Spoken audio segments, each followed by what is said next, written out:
So when you're doing Gaussian processes, you're doing a lot of other different types of models. And they are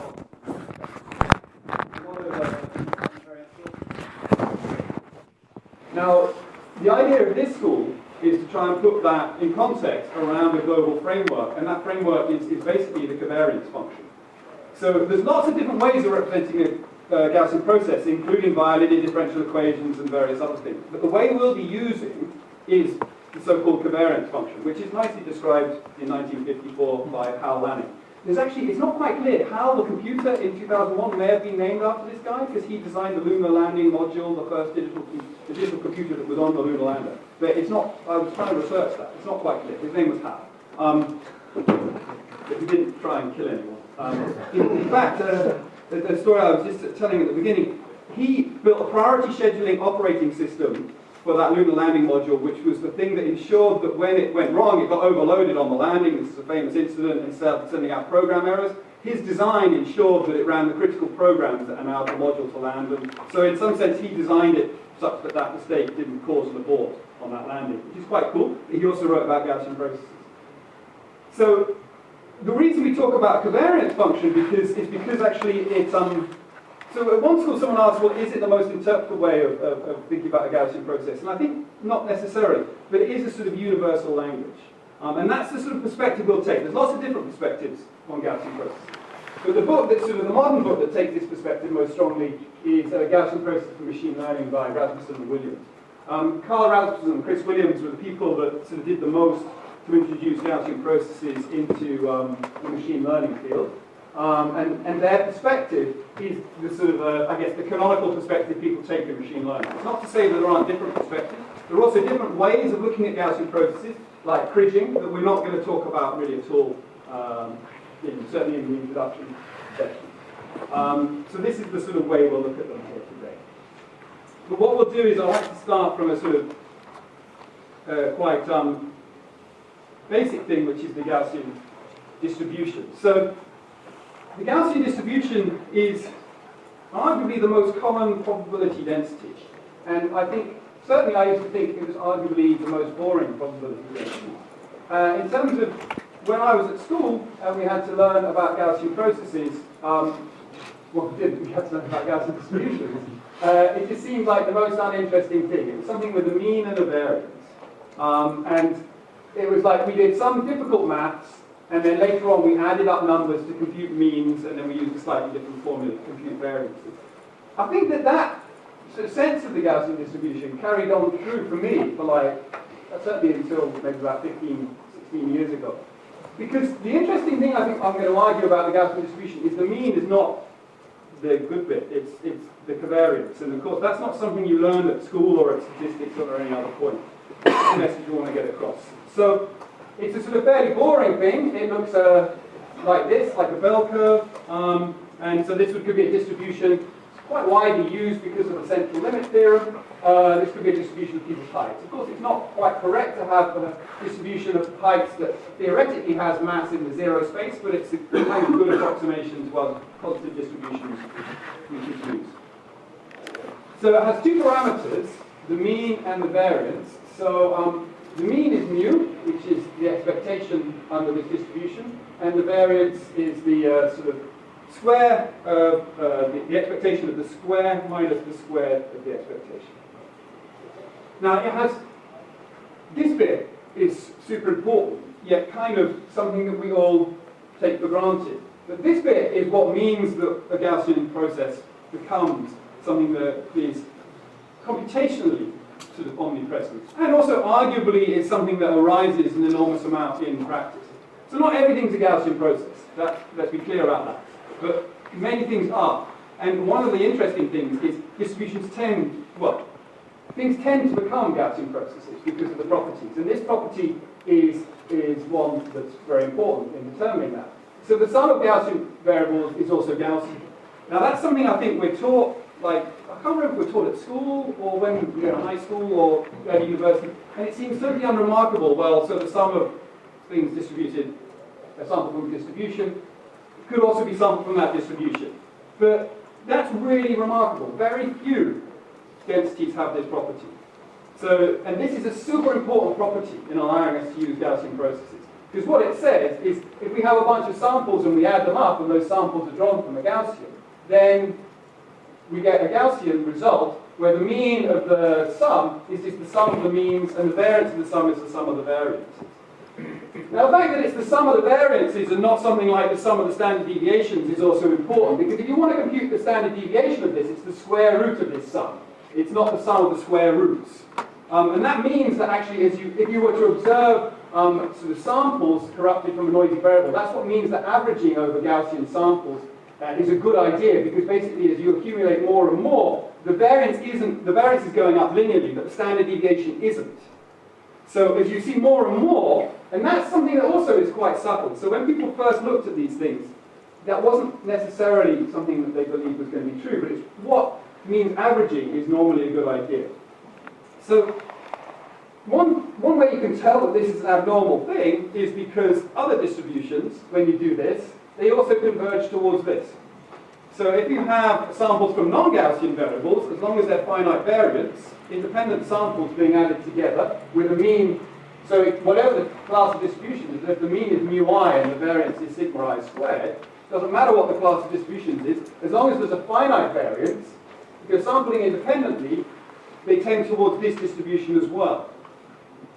So that's one sort of demonstration that it's an unusual property, because other distributions actually do this one. So that's the central limit theorem. That tells us that if you sum random variables together, they become Gaussian. That's why people justify Gaussian noise, because of the central limit theorem. Of course, that's additive noise, not product. Now, the other property that's really important is that scaling a Gaussian leads to a Gaussian. Now, that I think is not such an unusual property. So I think lots of distributions exhibit this. So if I scale a Gaussian random variable by W, then in effect, I get a new random variable wy, which is also Gaussian distributed, but now its mean is w times the original mean, and its variance is w squared times the original variance. So those are two properties. The first one's really unusual. The second one is, what those properties are going to mean is this is like adding and multiplying, right? So this slide is adding, and this slide is multiplying. Multiplying, we know is sort of linear algebra. Linear algebra is something that computers do really, really well. So as I said, we normally do two introductions to Gaussian processes, and this means we're distributing new introductions to Gaussian processes on the web all the time when we do these schools, apart from this time. So Philip Henig's introduction to Gaussian processes, he makes a really nice point. If you go and look at that video, that's a really great intro, I thought. And he makes a very strong point that basically, because if you believe in Gaussian random variables, then it turns out that all your inferences, I mean, sort of, I do this as well, but he emphasizes it really beautifully. Linear algebra, most of it turns out to be equivalent to some form of inference in Gaussian processes. And in fact, the whole sort of probabilistic numerics area that people like Philip Henig and Mike Osborne, who's also going to be here, work on is based on that premise that you can actually look at linear algebraic relationships and say, oh, well, that's an algorithm that's written in linear algebra, it's a numerical algorithm. But what would it mean if I assumed that these things were Gaussian variables? In fact, a lot of numerical analysis is based around that idea. And that's probabilistic numerics, taking numerical algorithms and reinterpreting them with probabilistic ideas. And Philip sort of was making the argument that even if Gaussian processes weren't, that common in the real world, it would be something we would be super interested in, because linear algebra is something we can do very easily on modern computers. So it's very fast and very efficient. So since inferencing Gaussian processes is linear algebra, and linear algebra is easy for us to run on modern computers, it's an interesting reason to include Gaussian processes. Now, this book is actually about random processes in automatic control. So stochastic optimal control, which is actually a field that's going through a bit of a resurgence at the moment. But the sort of thing we typically tend to talk about in machine learning or statistics would be some sort of linear regression or some sort of fit between some input and some output. And this is sort of what we use Gaussian processes for. How does that map to control? Well, what we're going to do, what I view these things as is modeling. So we're modeling a relationship between X and Y, and in control they would call that systems identification. So modeling and systems identification go hand in hand. in a regression example, what we're interested in doing though, is predicting some sort of real value y given some input x. One of my favourite examples is this Vectorized data from, it was from Denmark, anyone here from Denmark? No? So in Denmark, they produce a lot of pigs, and you want to know the quality of bacon or something. And it was a data set from people who were trying to monitor the quality of bacon by looking at spectral measurements and checking that, trying to regress to a quality value. I think that's because it's data, because this data sticks in my head from like 1997, 1998. We rarely worry about little problems like that nowadays. We've got all this data, but in those days we didn't have so much data, so that was an interesting regression problem. There's something that they look at a lot here in Sheffield is radiocarbon dating, or they have in the past, and the C14 calibration curve. So radiocarbon dating is where you look at the quantity of C14 isotope in an organic sample, and then you try and predict its age. But there's a calibration curve, which is found by using tree rings, because that age, the C14 predicted age, is not actually often the real archaeological age. And so what they do in this example is they sort of try and you take as input the C14 age, and then you take as output the actual age. And the nice thing about some of this work is they actually integrate properties of the C14 physics into the covariance function. And then one that was really popular back in the day was predicting the quality of different Go or backgammon moves given expert-rated training data. So people would sort of take all these moves in Go or backgammon and say this one's this score, this one's that score, and try and predict the quality.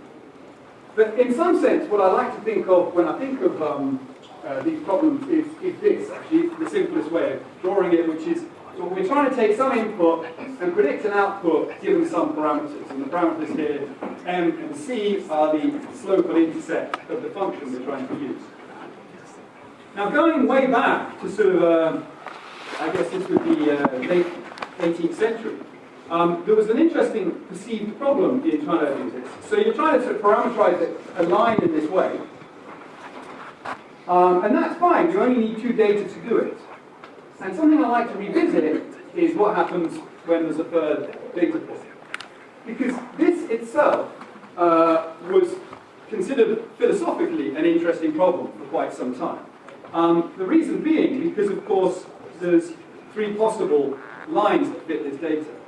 Now, when people were looking at this challenge in the sort of late 18th century, they were interested in data that was coming from, say, telescopes for orbits of planets. And they were requiring more measurements of where these planets or stars were in the sky than they had parameters in their models. So they had exactly this problem.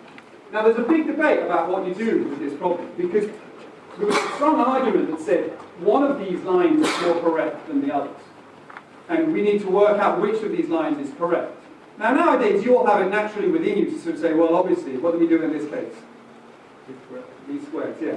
So we all say that, and actually someone called Legendre said that.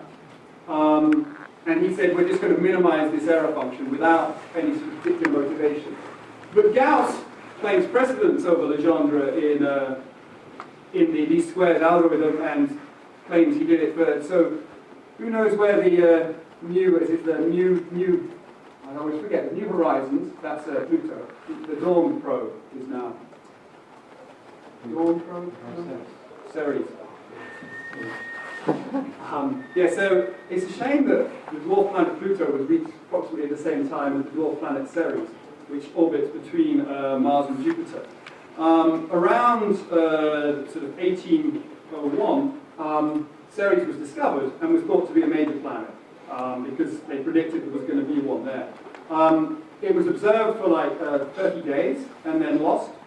And Gauss was 23 years old, and he recovered the planet by fitting an elliptical shape to the orbital data that he had so far, and predicted where it was going to be found in a year's time, and it was found there. That's how Gauss became famous. Now, Gauss used the Gaussian distribution. It wasn't called the Gaussian distribution. And in fact, he credits it to Laplace, because Laplace invented it before Gauss, when he writes about it. He claims priority over Legendre because he said, I did these squares back then in this way.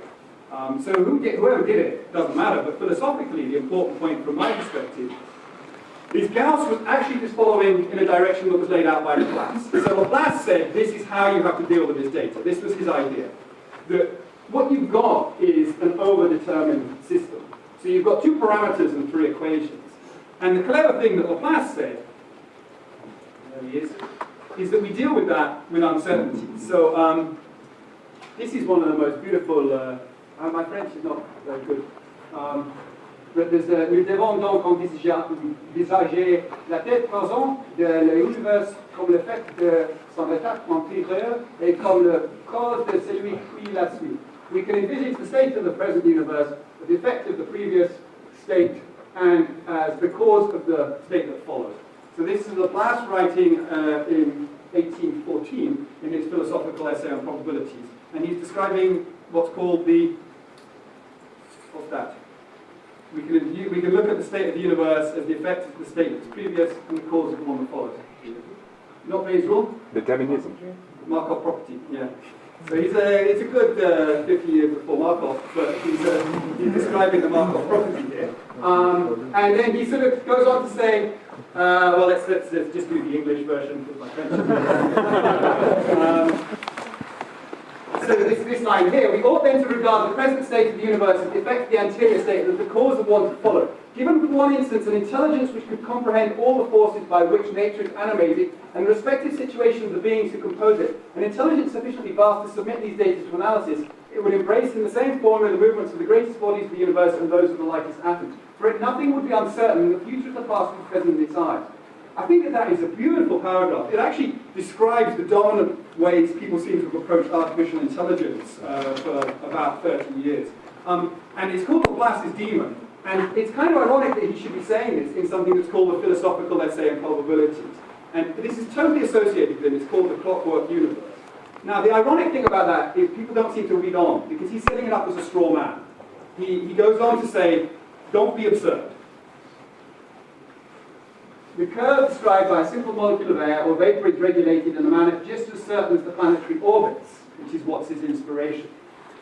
Notice he's talking about molecules. Of course, Boltzmann had a miserable time trying to persuade people that the ether didn't exist and that the world was based on atoms and molecules. The only difference between them is that which comes from our ignorance. Probability is relative in part to this ignorance, in part to our knowledge. We know that 3 or greater number of events, a single one ought to occur, and I think, okay, so Laplace had done a lot of work on gambling and dice that were biased. So he's saying here that we use probability. The universe may be deterministic, right? As far as he's concerned, it was. And as far as I'm concerned, it is as well. I don't ever model things that cause me to worry about quantum stuff. But, you know, even chaos theory is deterministic. And actually, this fits within chaos theory, right? Because if you don't understand, the problem with chaos theory is you can never get the initial conditions to the close enough to precision to predict what's going to happen. So you only need a little bit of uncertainty before you get randomness. And he's just saying, look, you know, you deal with the fact that you don't know stuff by using probability. That is amazing, because that's 1814. It's the dominant way of doing sort of uncertainty in AI today, but it's gone through so many different arguments. So when Laplace looked at this problem, this is what he said. He sort of said, what's really going on is that there's an unknown latent variable. So what we're observing in terms of the position of the planet or whatever is given by our model plus something that is unknown. And the way that we deal with something that's unknown is we put a probability distribution over it. Now the thing that Laplace did not do is suggest the Gaussian density. Gauss did that. But Laplace suggested this as a way of dealing with data. Before Legendre. So that, to me, is sort of explaining that noise, what we would call this is noise, is in some ways a latent variable. It's just in some ways an unobserved that treated with probability distribution. The philosophy in Gaussian processes, the way we present them, is just going to take that and extend it. Because what he's doing there is equivalent to this. So this is what about two unknowns and one observation. So we have one observation here and two unknowns, M and C. The question is, given this observation, what should we say about M and C? And as I've sort of introduced it already, well, we can introduce M given C, so we can compute M given C. So one thing we could do is we could just put a probability distribution over C, and then compute all the relevant M's. And what that is doing here is what we would call a prior distribution. But when introduced in this way, you can see it's no different to what's going on before. Because what Laplace actually did is he converted an overdetermined system into an underdetermined system by introducing slack variables. He then gets rid of those slack variables by saying they're drawn from a certain probability distribution, which itself only has two parameters, a mean and a variance. Well, the mean is actually given by 3m plus c in this case. It's just got one additional parameter. So you get rid of all those variables at the same time. Now that is the underlying principle. Nothing has changed as far as I'm concerned. There's been lots written about it, axioms of what probability is and all these things. But when I apply modeling, that's all I'm doing. I'm just saying that I need to introduce uncertainty because there's aspects of the world that are unknown, regardless of whether I'm introducing uncertainty in M and C in order to be able to fit a linear regression to one point. I'm trying to make my model underdetermined relative to the data. In fact, I think there's a strong argument that if your model is well determined by the data, you're doing probabilistic reasoning, you're probably doing something wrong. You don't want to be in a situation, unless you're confident everything that could be happening is within your model and there's absolutely nothing you've missed. If your parameters become well determined, I think you're in a dangerous regime. So, the sort of philosophy of the way I think people look at these types of models in machine learning now is that you're trying to get an underdetermined system, and in other areas as well. Statistics, you're basically taking, in that first model, you're taking an overdetermined system and you're introducing many variables and making it underdetermined. And of course, if it's underdetermined in the first place, you just provide the same treatment. A probability distribution over those things that are unknown. It's exactly what Laplace told us we should be doing, and it's exactly what he did. The problem for Laplace and Gauss was not this. This was trivial and obvious to them. The problem for once they described this, I think Gauss took 4 weeks to do the maths of the fit of the model he described to the 34 data points, because he had to do a load of mathematical gymnastics to get the parameters out. This is actually known. If you try doing this problem numerically now, naively on a computer, fitting an ellipse to some data, you will really struggle if you don't know what you're doing. You will not get it down to the accuracy that Gauss got the solution. So Andrew Fitzgibbon likes to use this example as an example of naive implementation of optimization, giving you really bad answers. So their problem was not so much the model, it's once they got the model, they had to do a load of mathematical gymnastics to get the solution. And Gauss's famous work on fitting the orbit of the planets is all about how you do that, and that was considered standard for sort of over 100 years. So, in practice, what we really do is we're interested in systems like this, where we've got many inputs and perhaps many parameters. So here, this is a linear, multilinear regression, and I've dropped the C for convenience, and so I'm using W for parameters. Now, I have a little principle, actually. So in statistics, people use beta for parameters, and in machine learning, we use W. I think it's nice. Here's a little convention you can use. If you don't care what the parameters are, because they have no meaning to you, and you only care about the prediction they give you, use W. If you care about the parameters in terms of, let's assume this linear model is a statistical effect model, so we're trying to predict perhaps the log rate of a disease, given, like a heart disease, given knowledge of whether people smoke or whether they drink a lot and all these sort of things, then actually you're very interested in what these parameters are. You know, if they run, because if the parameter is positive, it means it increases the rate of disease. If the parameter is negative, it means it reduces. In statistics, that's the sort of dominant way that regression models are typically used. And they use beta for the parameters, and they care very much about what the values are. In machine learning, the key philosophical difference is typically we only care about prediction. We care less about the structure of the model and what's going on inside. Methodologically, we use the same tricks, but you'll really see if you do a course in statistics on validation of linear models. I mean, you'll see an enormous amount of material on validation of the model that we don't worry so much about in machine learning, because we tend to move beyond linear models very quickly. In statistics, people like linear models because they're interpretable. And that's very important. In fact, you'll see this model itself used as a mean function very often in statistics. So a typical thing in statistics would be to use a model like this, and then assume that this corruption here was a spatial process, and use a Gaussian process to describe that spatial process. But you're assuming the noise. So that's a really interesting difference that I should probably highlight at this moment. In statistics, very often, if you've got a spatial model, you might assume these are spatially correlated. That's what you're doing in spatial statistics, describing the Gaussian process to get rid of this. Because what you really want to do is describe the rate of disease as a function of some known set of things that you can measure when you go and knock on someone's door. So that's a pretty key philosophical difference that took me an age to work out. I couldn't understand why everyone in statistics is obsessed with the mean function. And it took me a while to work out that that's because that's the bit of the equation. When you've got beta here, that's the bit of the equation you care about. And that, for them, the Gaussian process that we usually ignore. So if we're going to sort of fit models like this, we need multivariate Gaussian densities. And it's worth me just spending a moment putting my interpretation. So first of all, we'll use linear algebra for these sort of things. If you go back and read the papers by Legendre and Gauss, they didn't have linear algebra. It makes it much more complicated than it will be for us. Linear algebra is great for that. So we write our inner product as a sort of vector inner product here. It's actually interesting in this book. I was reading through it, and he said by convention, I'll always use vectors as column vectors. In this book in 1954, which was only about 20 years after linear algebra started coming in, he uses, by convention, vectors as row vectors, which looks a little bit confusing at first. But all the vectors will always be column vectors here.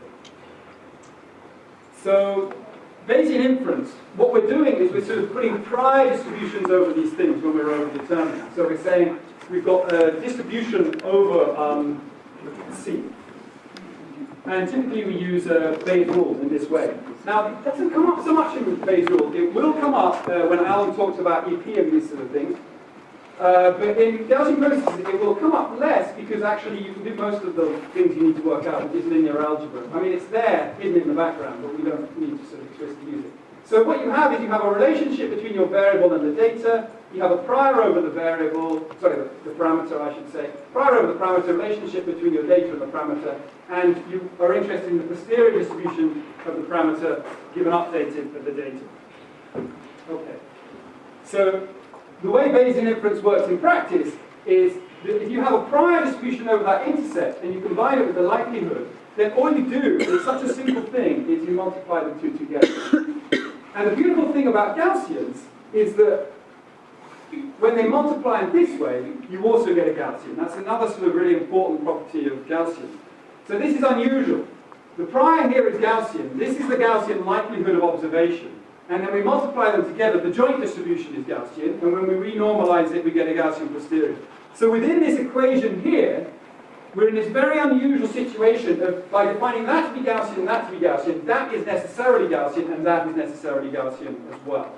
Now, that, I don't think there's any other distribution that happens for. This is called a conjugate pairing. If the result of a prior and a likelihood gives you a posterior that is in the same family class as the prior. But most conjugate pairings have a different form of the likelihood and the prior. It's very unusual to have the same form as the likelihood and the prior. So it's another sort of unique property of the Gaussian. And this comes from this thing here, that the Gaussian has this form. So when you multiply them together on the numerator there, you get something which is also, I call this an exponentiated quadratic. Because it's quadratic, it's exponential. You multiply two exponentiated quadratic, properties of exponentials give you this, that you just get an exponential quadratic again. This is a quadratic form. Other distributions don't give you that same sort of thing, or other tractable distributions. So all this is done by keeping everything within the same family as the Gaussian. Now, when we do multivariate regressions in practice, we end up with looking at noise-corrupted points, and this defines a likelihood which takes this form. So here's our data, and here's the mean that is now defined in a multivariate way. So what we need is a way of defining a prior over these parameters that is also multivariate. Now typically, we'll actually define this to be independent. And be careful here, because this looks like some sort of funky distribution, but it's really just independent, because this is just the sum of the W squares. Sum of W squared I. So that sum can come out the front and become a product there, giving us an independence across that prior distribution. So we use a multivariate Gaussian prior, but we by standard start with priors that assume independence across these parameters. We don't have to, but that's what we might normally do. So as an example of what that might mean in practice, we can think of a distribution over heights and a distribution over weights. Now these are marginal distributions over heights and weights. And so they look like that. So when I think of a marginal distribution, I always think of this rock in Australia called Lahulu, which used to be called Bears Rock, but it's just a beautiful rock in the middle of a plain. So it's like a hill like that. And when you look at the rock from one side, in effect, if that were a probability distribution, you would be seeing the marginal distribution from that side. So this is a Gaussian bump. It's two-dimensional because just as you've got north and south, here you've got height and weight. You've got a Gaussian bump like this, that when you look from one direction you see that, from one direction you see that. So we can represent that as a sort of hill. So this is now emerging out of the streak. And if we sample from this distribution, we can sample independently because these two things are independent. And we get samples, if we just plot each independent sample on the side there, that's what we get. So that's a valid multivariate distribution. It's not a very interesting one because all these samples are just taken one after the other and it's just a product.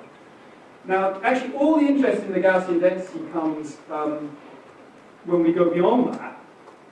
And we realize that in practice, we typically want to say that height and weight may be correlated. So, of course, they're dependent, and people typically quote body mass index, which is this nasty nonlinear relationship, W over H squared, to try and represent that independence. So your body mass index is reflective of something about your, of course, if you grow taller, you're heavier, so your body mass index is supposed to try and represent something that represents your sort of overall weight. So if you were to plot that, you get a joint distribution like this.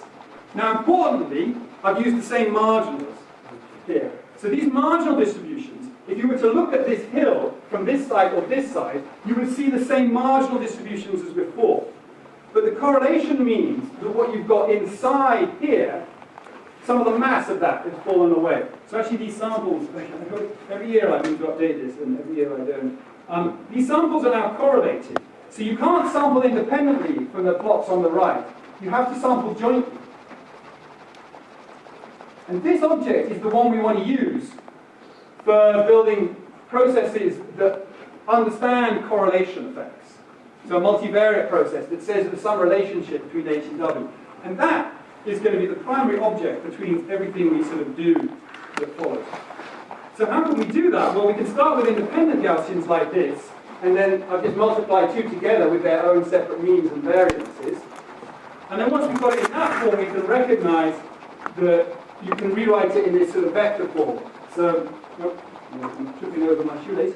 So what you can see there is I've written out what was on the previous slide in a sort of a high school-based linear algebraic way. W minus mu1, H minus mu2, times by a diagonal vector that is going to scale each of these vectors here. So this is the sort of thing you think of high school and you think, why would anyone ever want to write some simple equations like this? And of course the reason is because we can rewrite it like that, where y is a vector and mu is a mean vector. D is a diagonal vector, which we traditionally write as the inverse because that's 1 over those values in there. So D is actually our sort of covariance matrix.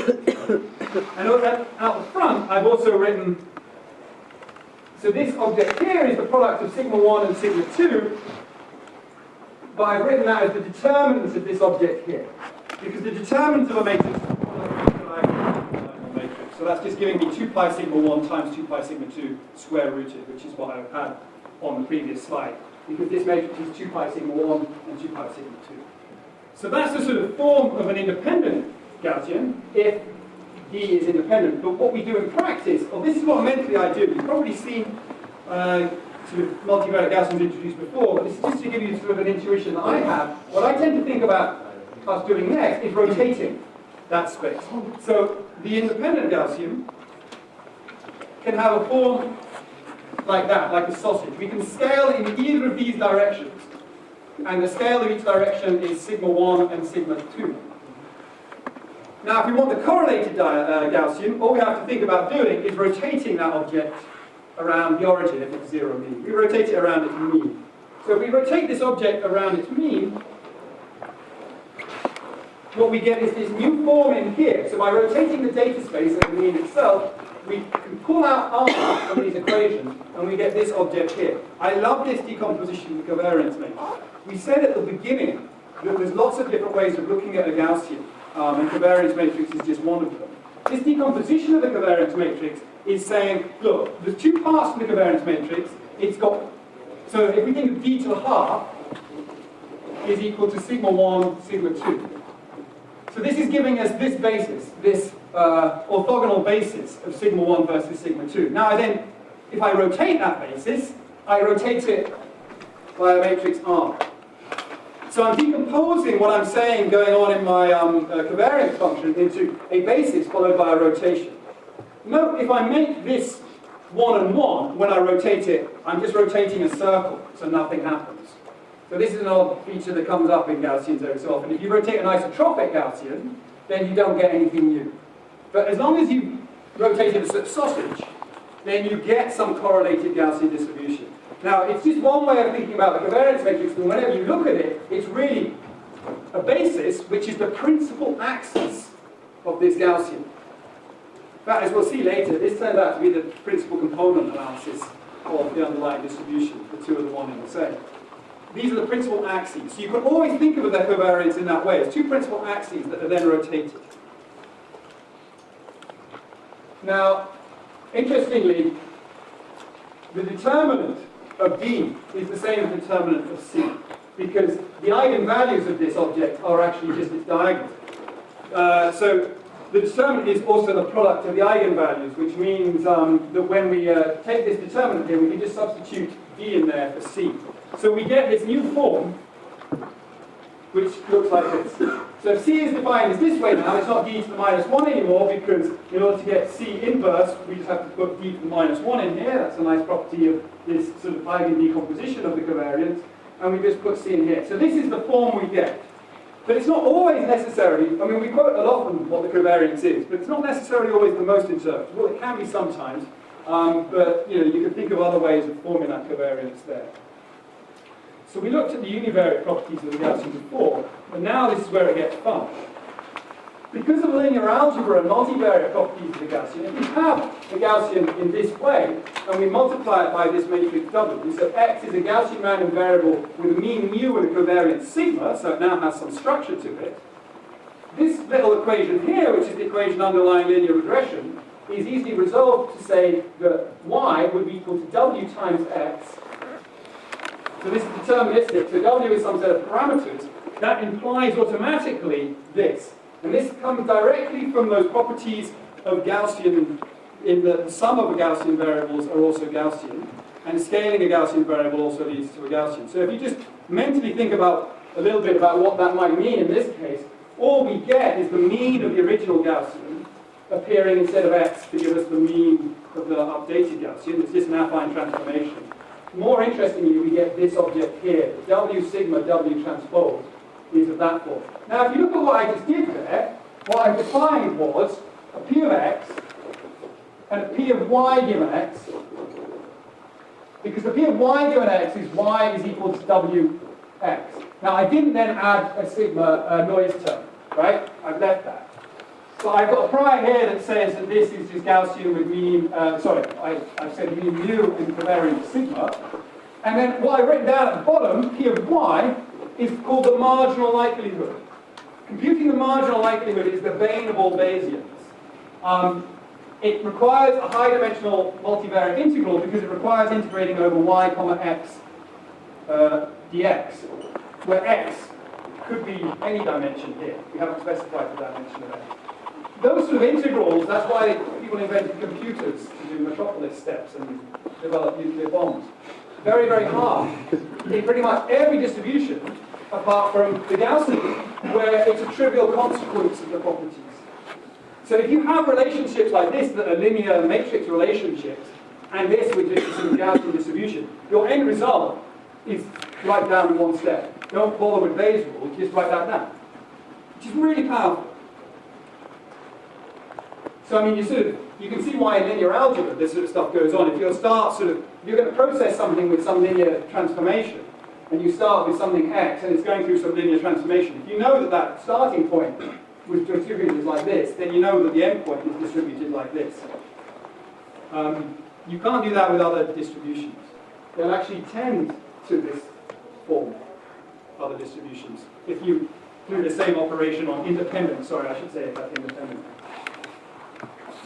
Okay, so what's that got to do with processes? Well, what I want to do is I've introduced a little bit about Gaussian densities, and a little bit that looks like linear regression, but actually we're going to sort of throw away this approach, because what we've done here, if this was a linear regression, then all we're saying is we've got priors, well, it's not linear regression in this case, we've got multiple parameters, right? This is more like a PCA type model.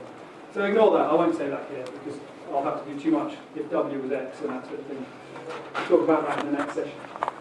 So let's forget everything I've said about Gaussian so far, and just assume that you're going to have a multivariate Gaussian. And that multivariate Gaussian has 25 dimensions. Okay?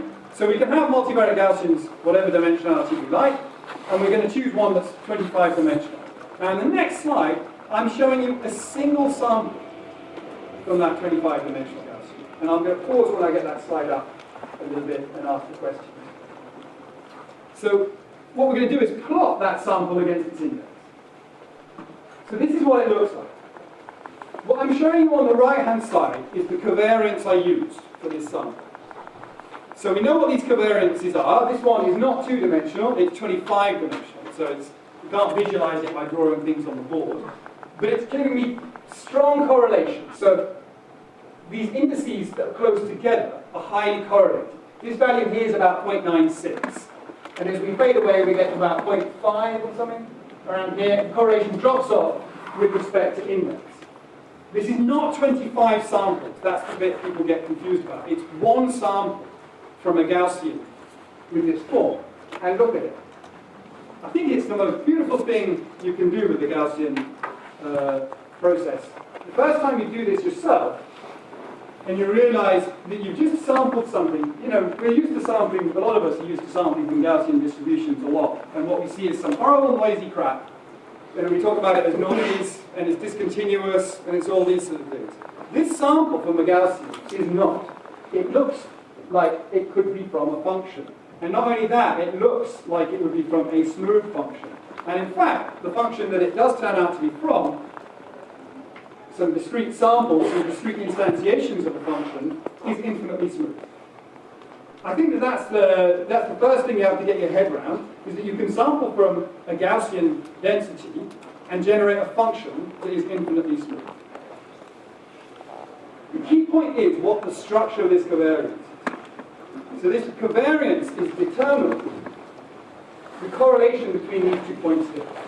So they're highly correlated, 0.96.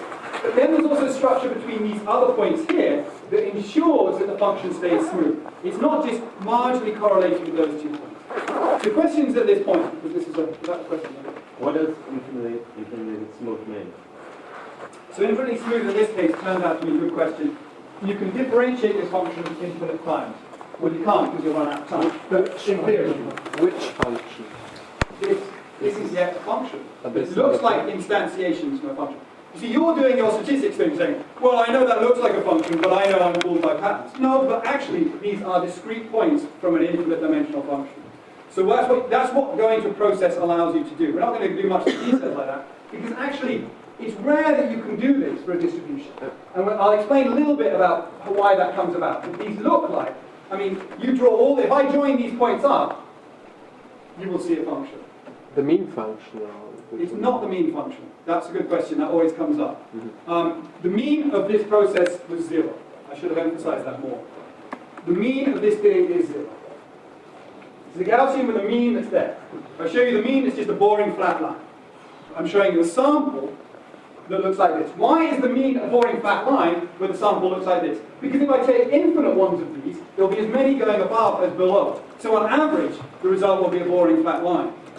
But any individual sample will not look like the mean. And in fact, that's something that Nicola might talk about a little bit, that the mean of a Gaussian process is, I think in general, it's not actually doesn't look like the sample path. So people are used to sort of looking at things like Kalman filters, which have a mean posterior process, which looks like a series of straight lines. But the sample paths never look anything like that. They're horrible discontinuous things. So this is, in GPs, the way we're teaching them, we always look at samples itself. So this is a sample. The mean of this process would be 0. It's what we think of as a prior mean. Other questions? What about the order of variables at the end? Yeah, so that's right. I've chosen a specific order. If I were to change this order, we would lose the structure that we see in this covariance matrix, and we would see something that looked just random, in terms of not random. It's all right. It's something that looks non-differentiable. I mean, I've chosen a specific order for the inputs here, and this structure is such that we get this band diagonal effect. So when you are going to learn the covariance, you are going to impose such a structure. We'll come to that, yeah. So I haven't sort of said where the covariance is coming from yet, but I just want to get the concept that, let's say we've got 25 values, and we're trying to do, let's say that this is a potential test and training set. So, in a moment we'll look at things where we're given sort of one point as training, and we'll ask about testing on 2 other points given this covariance. But yeah, I haven't sort of said how the inputs are coming in. Yeah, the infinite differentiability is also property of the covariance function. Yes. So when, if it is what they are. Yeah, that's absolutely right. I'm just going to walk over here and get coffee. But yeah, that's certainly right. The infinite differentiability is a property of the covariance function that we choose. So I can obviously choose a different covariance function which is just diagonal. So all points independent. And that clearly would not be infinitely differentiable. So if I made this just diagonal down here and zeros off the diagonal, I would just see white Gaussian random noise. With actually the standard deviation here is 1 because I chose the maximum value on the diagonal here to be 1. So marginally, that's what my opinion is also saying. So if we were to look at the marginal error bars of this at each point, which is often what we plot, we wouldn't see any difference between 0 mean standard deviation 1 from an independent process and 0 mean standard deviation 1 from a fully correlated process like this, when we look at the marginal error bars. So that's sort of, Philip has some really nice slides to help visualize what these correlations look like in practice. Other questions? We can do this, well, I'll try and remember to pause again in a moment. So what I want to do now to try and give some instinct on what's going on is I can't plot a 25-dimensional Gaussian, but I can plot a 2-dimensional Gaussian. So we're just going to look at these 2 points here, F1 and F2. And we're going to look at their marginal distribution. Now the beautiful thing about a Gaussian is integrating out F3 to F25 is a trivial operation. All it requires us to do is take the top square of the relevant covariance matrix and zoom in. It's really, really nice. This is one reason why the covariance is such a fundamental object. Because if we express things in the covariance, this is actually the same trick we use to make this infinite dimensional. So I've integrated out F3 to F25, but I could have integrated out F3 to F infinity. Sorry, but I still didn't understand which function are we talking about. Like, I only see 25 points and it's not a Gaussian process, but a 25-dimensional Gaussian distribution. Which is the bit I'm explaining now. Okay, great. So, yeah, the question was, I only see 25 points. So, it doesn't matter. A Gaussian process, you can never talk about an entire function, right? So you never actually talk about, you can never instantiate all infinite values of the function. But this marginalization property that allows us to go, actually, this is a little bit unclear, but these are slightly darker than these two. So, I mean, in fact, that's the form of the covariance for these 2 points here. So going back, adding in more points to the covariance doesn't affect the marginal distribution of these 2 points. So I can't talk about the distribution over all infinite values of the function, but I can always talk about the marginal distribution of 2 or 3 or 4 or 5 or countably infinite. It gets complicated when we go uncountably infinite. Then you need like Kolmogorov and complicated stuff. But it's kind of easy conceptually to think of, in terms of the countably infinite case, that as long as it's consistent to talk about these 2 points with this distribution, as long as none of these, as long as the relationship between these points and these points is not affected by anything we put in the other elements of the covariance matrix, as it isn't, right? So none of this stuff here in this covariance matrix, when these points are integrated out, affects our marginal distribution of these two. This is a very unusual property of the Gaussian process. Normally when you marginalize out a bunch of stuff, you end up with a different class of distributions. So it's an unusual property of the Gaussian distribution that allows it to be a process. So all we have to do, we don't ever talk about infinite stuff. We only talk about finite numbers of instantiations from a function. So these 2 points here, what we can then do is just talk about their joint distribution. So I'm even going to get rid of one of those points, and I'm going to assume that we're predicting the other point given 1. So we're going to observe F1. So our training data is F1, and we're given this covariance. Now what we need to do to make a prediction is get a distribution of what we expect F2 to be. So F2 is on this axis, F1 is on this axis. This F1 here, and I've drawn a line of F1. These are that one-dimensional contour of the Gaussian density I showed earlier. Now, in order to get the conditional distribution, to me, all machine learning should be just about this. You specify a joint distribution of your data, your training and your test data, and then when you want to make a test prediction, you want the conditional distribution. So what's the probability of F2 given F1?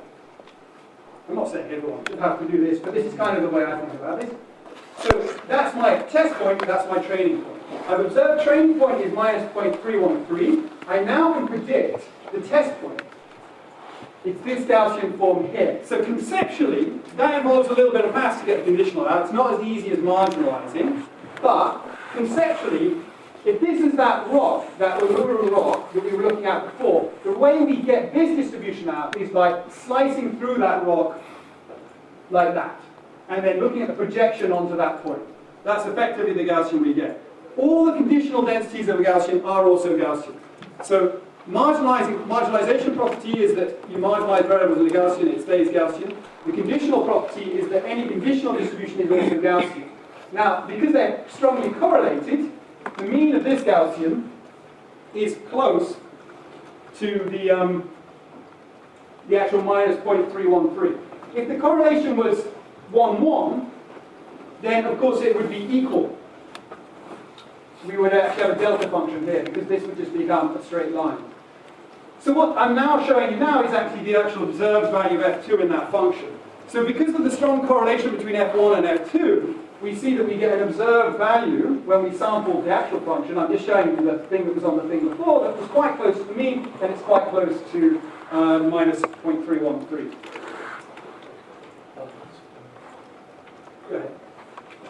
So this was probably for F2 given F1, given also the parameters that you Yes, given the covariance too, thank you, yeah, good point, yeah. So the model in this case is just the Gaussian process, or the Gaussian distribution I should say, with that covariance.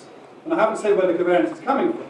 So I've been given that covariance, and it's actually the covariance the data was sampled from. So I'm actually doing inference where the model is matched to the truth, which is a rare thing. This is the form of that thing. So if I'm labeling the elements of that 2 by 2 covariance, K11, K22, K12, K21, what I see is my mean for F2, this is, I haven't proved this for you, but this is the formula that we use for prediction, is given by K12 over K11. Now in our case, we've set K11 and K22 to 1. So this is F2 is going to mean by K12 times F1, that was about 0.96, the cross correlation, the cross covariance was 0.96 here. So the mean is 0.96 times minus 0.313, and the variance is the original variance, which was 1, minus that 0.96 squared over 1. This is just the formula, I'm not proving it, I'm just telling you the result. So we get a variance that sort of, if this cross correlation was 0, then the mean would be 0 times F1, and the variance would be K22 minus 0, so it would just be the prior variance. So in this little part of the formula here, what you sort of get is this effect where if you've got a strong correlation, so if K12 is 0, it was 1, K22 minus K12 over 1, that would be 1 over 1, this would be 0. The correlation was 1, and then this would be 1 over 1, so it would be F1. So between those two extremes, where the covariance is varying, you get something where you're pulled a bit more towards the mean of F1, you get some sort of regression to the mean effect, and then on this side here, you're getting an increasing variance as the correlation reduces. So that's the one-dimensional case, and let's just look at it for F5. Now I like this because this case here is showing a covariance where the correlation, because it's 1, 1, this is a covariance and a correlation, is 0.57. So this is quite a high correlation, like in social science studies, you might get excited by this sort of correlation, you know, statistically significant, blah, blah, blah. But look at the conditional distribution, how diffuse it is. Because it's a big fact thing now, that actually, when you look in practice and you sample from that conditional distribution, in this case, coincidentally, we happen to get something that was all the way out here, not even in the same half as F1. So sorry, I didn't explain properly what I'm doing here. I'm now looking at the correlation between F1 and F5, so a 0.5 along. So I first looked at F1 and F2, and now I'm looking at F5, which is less strongly correlated. So when we reduce that correlation as we move away from F1, we see an increasing variance, and the mean starts turning towards 0 again. So I can do that for any number of points, and I can do it, it turns out, for any number of training data. So I'm using prediction at F5 given F1, and F1 is a scalar. But I could make F1 a vector. I could make my training data a vector, and in that case everything just goes multivariate. So what we generally talk about in GPs is we say, let's predict F star, that's test data, given F, which is training data. Now it requires a joint multivariate Gaussian, and this multivariate conditional is of this form, where the prediction of F star is matrix of K star to F times KFF inverse times F, where F is our training observations. And then the variance is K star star times minus K star F, KFF inverse KF star. Now, this is the form I'm using now. So I've got a covariance where this is the correlation between the covariance between my training data, and this is the covariance for the test data, and this is the cross covariance between the training and the test data. So now in this case, instead of sort of F1 and F2, I've got entire vectors in here. And this gives me the ability to predict from a vector of training inputs to a vector of test ideas.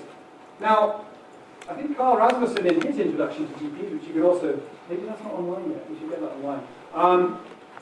So he's pointed out, well, actually, the length of this F star could be infinite, countably infinite. I mean, we're representing, we haven't said what the dimensionality of these things are. If we were mathematicians, we could get all upset about what justification we can do that. But we don't need to do that, because they did get upset about it, and they proved that we're all right.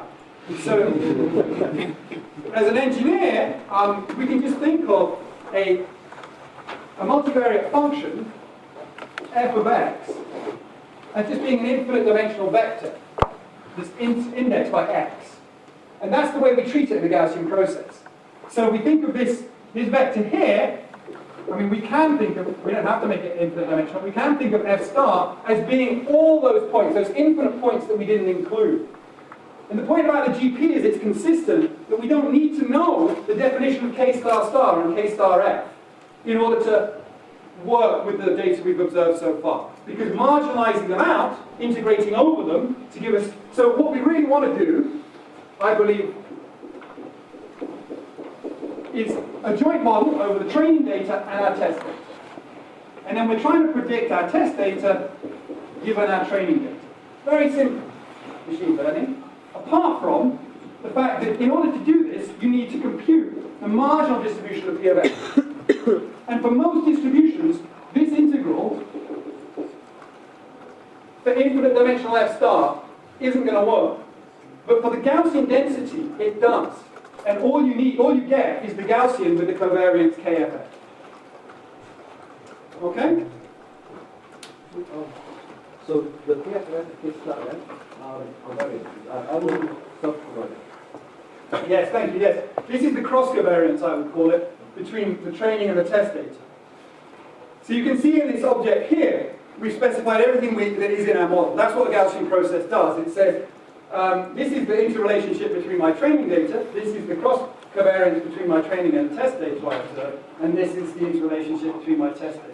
We haven't said how we got that yet, but if we are given that, then inference is just do this formula here, which is like a multivariate version of the formula before. The pain in the butt is that this requires an inverse of KFF, and this is order n cubed if you've got n training data. and it requires storage n squared. So it's a non-parametric model in general. You have to store all the data you've observed in the past, and you have to do this inverse. And you'll get a lecture from James I think tomorrow explaining one of the ways we try and deal with that. So it's non-parametric means that in effect you can't throw away your data to make your predictions. And that's a more general model than something which just said, well, I can make my posterior predictions over f star given some fixed parameters. I'm sorry, for the notation, what does it mean k minus 1 ff, and then there is a comma after the big F? Sorry, yeah. So what I'm trying to show, it's a bit compressed in here. This is the mean. My notation for a Gaussian is it's over that variable. That's the mean, and the comma is indicating the covariance. It's a bit confused because I've got all the FFF. So this KFF inverse is this block inverted. F is the training observation point, and K star F is the cross covariance between this element here, cross covariance between training and test. And so then this is the covariance, which is this object minus that times that inverse times that. And you are going to derive this? No. No. Because I see little point in, you can do that, that's linear algebra. You can do that in your own time if you're interested. I'm more interested in giving you intuitions, the things I struggled with, when I was trying to learn about these things. So I will not derive that. The way you do it is through partition matrix inverses. So you can look that up on Wikipedia and you can see how it all spins out. But we don't have really time to go through the details, so no, we're not going to derive that. I'm just giving it to you as a given. But it's worth going through, definitely. So yeah, that would be clear if I just come to this slide. Yeah. So the mean and the covariance of the posterior. Okay. Now where does this covariance function come from? Well, this is the key question. So I call this the exponential quadratic, which started as a sort of little fun thing, but other people call it the RBF, the squared exponential of the Gaussian. So what's going on? I said that we can now think of a process as an infinite function. So a covariance matrix has to be an infinite bivariate function. So any matrix needs to be indexed twice. That's the equivalent of an I and J. So where the covariance matrix comes from is a covariance function. Or in this book, it's interesting, in this book it's called the correlation function when he describes it. I only found one copy of this book on the internet. It was £130. Of course, in our library had it. So this is the covariance function. And what it is a machine for producing covariance matrices. And I happen to have chosen this form to give the form we had before. And instead of, I substituted for x 1, 2, 3, 4, 5 up to 25. I can't remember my value for L. So L gives me this is a Euclidean distance between those indexes, which in the last case were discrete, but in general we allow them to be continuous, and those are the inputs to our regression. This is a scale that says over what? So the scale do I expect these correlations to occur, and it's a parameter of the covariance. This is a scale in terms of the height, so it's a second parameter. So this covariance has two parameters. And you can vary those parameters to give you the right correlation. And these are also known as kernels. So this object here, because the covariance matrix has to be positive definite, you can't have a covariance matrix that isn't positive definite because you end up squaring this D, which means that the eigenvalues must be positive. This function, the constraint on it is it must be a symmetric positive definite function. Now that constraint is also the constraint people use kernel methods. It's the constraint that people apply to the class of Mercer kernels for use in support vector machines. So the class of valid covariance functions is exactly the same as the class of Mercer kernels. So sometimes people think of this as a kernel. Positive semi-definite. Do I say definite? When I say positive definite, I often mean positive semi-definite. It can be, if it's positive semi-definite, it implies there's one direction over which the variance is zero. So it's kind of valid, but it's like a slicey Gaussian process, like the one I talked about earlier, where some correlations are exact. So they're quite difficult to work with. So in practice, they're normally positive definite, but in theory, they should be able to be positive semi-definite. They just say something infinitely confident about one direction, which is a bit late. Is there another question? Okay, and these are, so here I've sampled like 1,000 variables from the input covariance. What am I doing here? This is a trick of Phillips to try and show you what these functions look like, give you a feel of these functions. So what Philip Hennig suggested is you take two samples. You take one sample and then you take a sample that's actually orthogonal to it. These are objects in an infinite dimensional space, in theory. Of course, in Octave or MATLAB or Python, you plot finite numbers of variables, finite numbers of pixels here. But what we're doing is we're showing, like, I think 200 samples is enough to make it look smoothish. 200 samples from a covariance based on this object, with time now continuous on the input or space, whatever you want to think of. And then what's going on at the start of the thing, you're seeing an initial sample. Now these samples live in some very, very large dimensional space. So Philip had the idea that they're Gaussian contours of probability on that space. So Philip had the idea, if you take a sample, and then you find an equiprobable sample that's orthogonal to that first sample. Actually, all samples are kind of orthogonal in this sort of high-dimensional space. And then you take a tour around the great circle. So if this was a two-dimensional Gaussian distribution, we could think about this as being like on the Earth. So I take a sample, and it's like London, where it lands, and that's actually a function. It would be 2 points on here, right? It wouldn't really be infinite, but you have to expand the globe up to something infinite dimensional. And then Philip's idea was then you go orthogonal to that somewhere randomly on the globe, and you take another sample. And now you basically, you do the tour around the world of those samples. And what you're visualizing is the tour, that tour. So these are all equally probable samples that live on a great circle.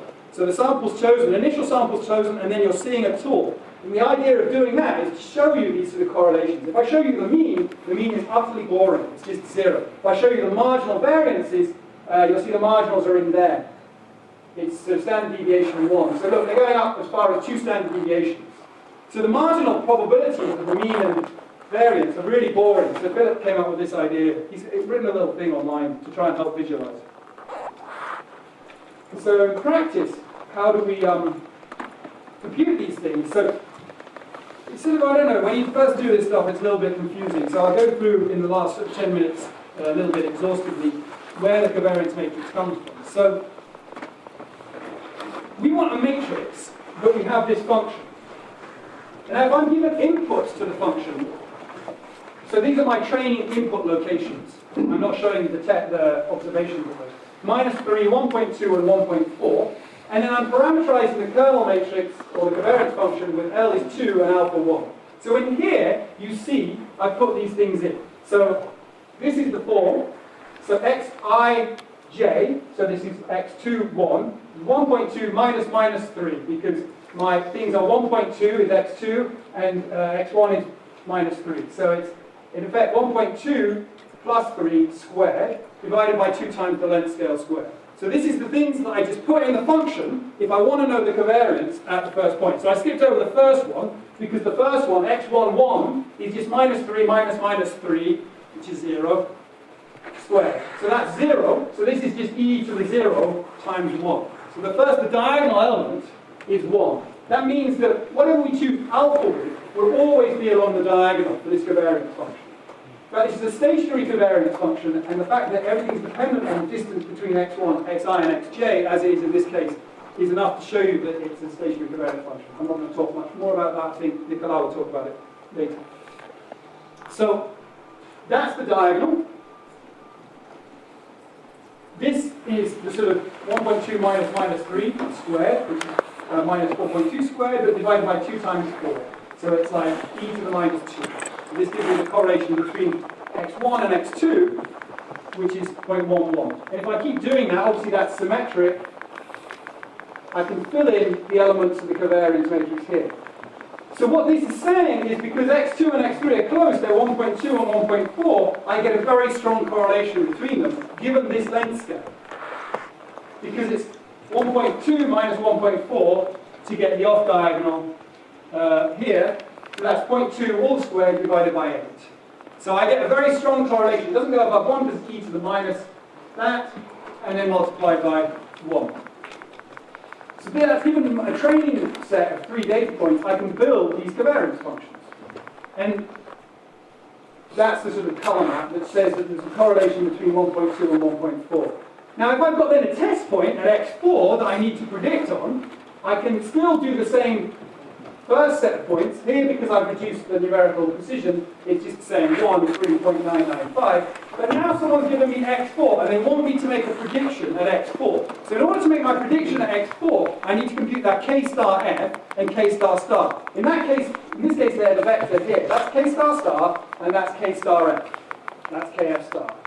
So all I have to do is compute, for the new test point, the relevant elements of the covariance matrix. And these are exactly the things that go into that formula before. So it's just a handle term once I've got the covariance. If I know L, and I know alpha, and I know my input data, and I know my target data, it's just turning of the handle. It's unusual because the thing we've never done at any point is assume independence, IID. We never did it. So this is why this is an unfamiliar way to predict, because we never assumed IID. I think IID is a really lame assumption actually, but it's kind of useful because it makes everything much simpler.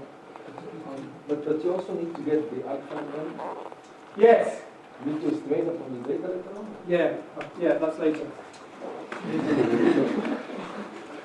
Okay, so what I'm doing here is the same thing, the same process, but now I've got alpha as 4. So what I get is a diagonal of 4. So it just scales everything up, right? So actually this is just a function that's larger. So this is a function with standard deviation 2. Yeah?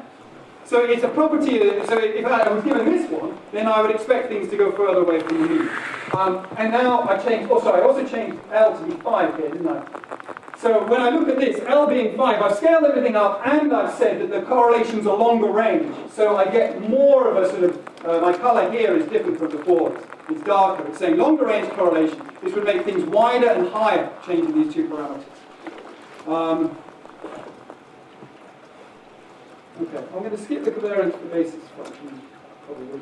Well, then I'll decide, maybe I'll just, I've got 45 minutes to talk about a little bit unsupervised learning, which I might not get through much for the details.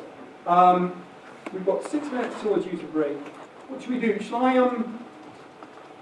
stop now? Will we start 5 minutes early? Yeah. Give you a bit more time Yeah. to carry on with this. So let's just take questions at that point. So what I've shown you so far is the idea that all your data, the training your test data, is jointly Gaussian distributed. And you have a way of building a covariance function, k, which gives you the correlations between all those things. If you're given that way, and you're given the parameters, then prediction within that system is just the conditional, making the conditional distributions of f star given f. I didn't derive those, I'm not going to derive them because I think it's, I find it boring. I don't know how you and you can do that, what's it, Hopfield, last year's NIPS said something, he thinks maths is like sex, it should be done by consenting adults in privacy of their own home. That's a great quote.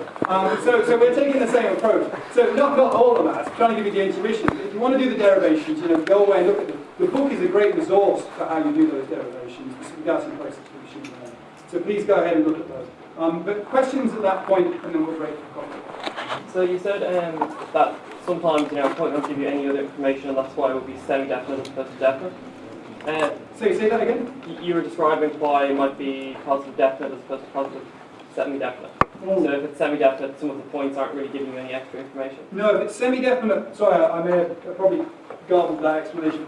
If it's semi-definite, you basically, when we're looking at the contours, we're normally looking at things like this. Semi-definitiveness, I'm going to be indefinite about that, implies that there's one direction where that thing collapses to 0. So a positive semi-definite means that you can find a direction A transpose k minus 1A, which is equal to 0. So it means an eigenvalue of 0. It means an eigenvalue is infinite, sorry, yeah, It's 0. Yeah, an eigenvalue of the, sorry, it would be this, wouldn't it? Sorry. Yeah. So an eigenvalue of that, sorry, I should have minus 1. An eigenvalue of the covariance is 0, meaning that there's a direction given by the vector A in which the variance is 0. Now the problem you get is, of course, if that's the case, an eigenvalue 0, then you've got lambda 1, lambda 2, lambda 3, 0. The determinant is the product of these. Of course, but that determinant, as we'll talk about later, is the volume, which is 0. So when you look at the normalizer, you get a 1 over determinant of k, which is infinity. So this is the problem of, as you take a Gaussian towards a delta function. It says here the Gaussian is a delta function in a particular direction. So, you know, you don't really want it going on in your code. But presumably, does that mean that your underlying function is infinitely complex? You can't. It's not like if we have a polynomial, we can write it down with n number of points. But That's well, yeah, in general, that's true. Yes, that's a good point. So if you're if you have a fully positive definite covariance function, that is a non-degenerate process. So this is a process that's degenerate. It can be potentially degenerate, or actually degenerate. Good question. If the rank of this matrix is not full, I suppose is the formal definition, it means that you can write this down in terms of a fixed number of parameters. So for the model to be fully non-parametric, you need a fully positive definite covariance. Yeah. But what you can get is numerical degeneracies. So you can get cases where the matrix is in theory fully positive definite, but some of your data points are so close together. If they're right on top of each other, you will get a numerical rank efficiency. And they can be so close together that numerically it appears lower rank. But yes, it's exactly right. That's what it is. Doesn't this say that actually your data is in a lower dimensional space? And then If you have do this. Yeah, when you have the eigenvalue zeros, if you just take them out, you see the data is a low dimensional Yeah, space. careful. Yeah. There's a very dangerous thing that happens when you start looking at Gaussian processes. You know, it can mean that, but that's typically what we'll talk about in the next session, hopefully, PCA, where we think of it meaning that. And when we define PCA models, we typically define independence over data points, and we're talking about multivariateness. So we have a multivariate data, and we're saying, oh, I'm going to have independence across data points for correlation within data, which is fine. And then we're saying it's a low-dimensional, low-rank space within that multivariate. So it's kind of done, but it's here we're talking about univariate data so far, which is all correlated. So it's a sort of things are being flipped around a little bit. But yes, it can mean that. But it's not really, it isn't how we would want to define that in this case. But we'll see about that in the next session. What about if we had discontinuous covariance functions? Would we still get smooth sample paths? Discontinuous in what way? Okay, if I fix xi in this case and I look at it as kxi and a function of the second argument, then this is a continuous covariance function, right? Yeah, so you can get, so one way you can make this discontinuous is you could multiply both sides by a Heaviside step function on xi and xj. Right. And that is a valid covariance function. And you could, what that effect would have, so you can get discontinuities, but they're only parameterized discontinuities. Gaussian processes don't really like discontinuities. So you could sort of say, you could take any covariance function, this turns out to be valid, I think Nicolas is going to talk about this afternoon. Take any covariance function, multiply it by a Heaviside step function like this, and get a new covariance function. This is a nice thing to do. And what that will say is that if that's the Heaviside, this will say that this covariance function is 0 if xi or xj are less than 0. So when you look at what the covariance will look like, can we have a rubber? Right on this side. What that covariance would look like if we were to sort of line things up, so this is xi and this is xj, and then this is 0, we would only fill one block.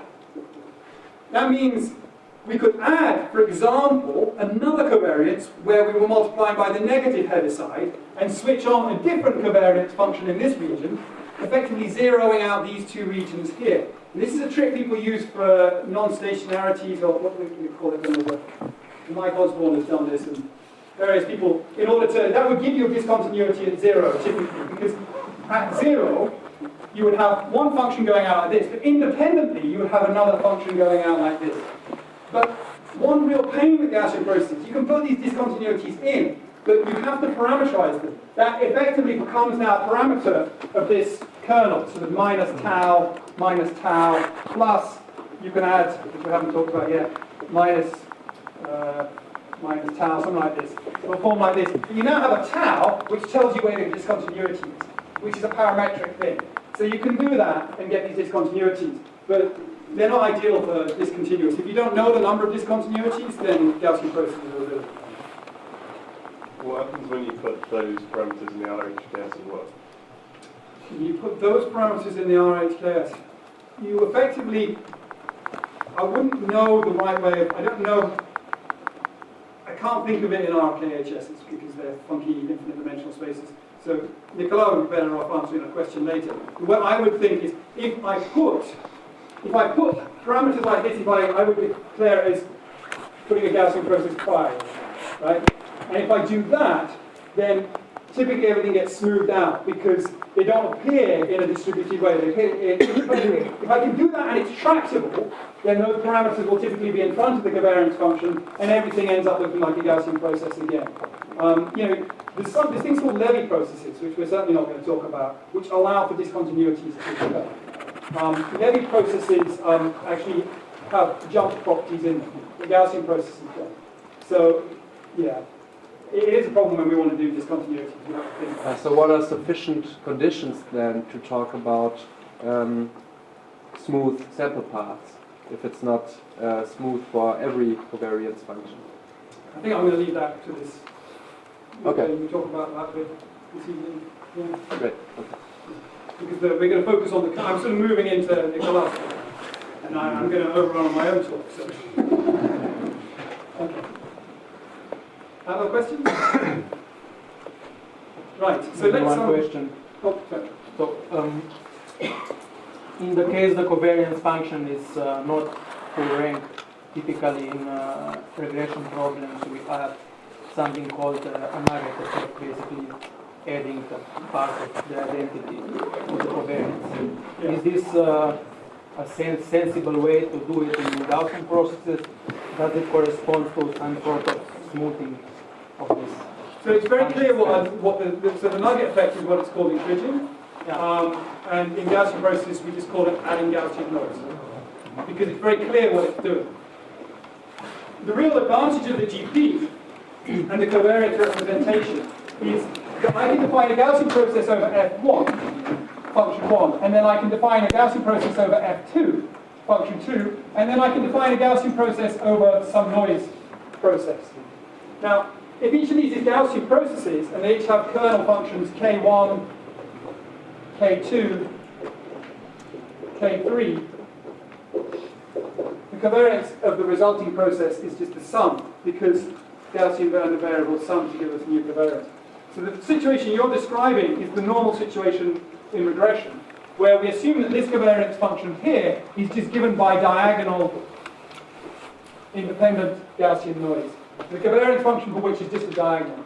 So I don't tend to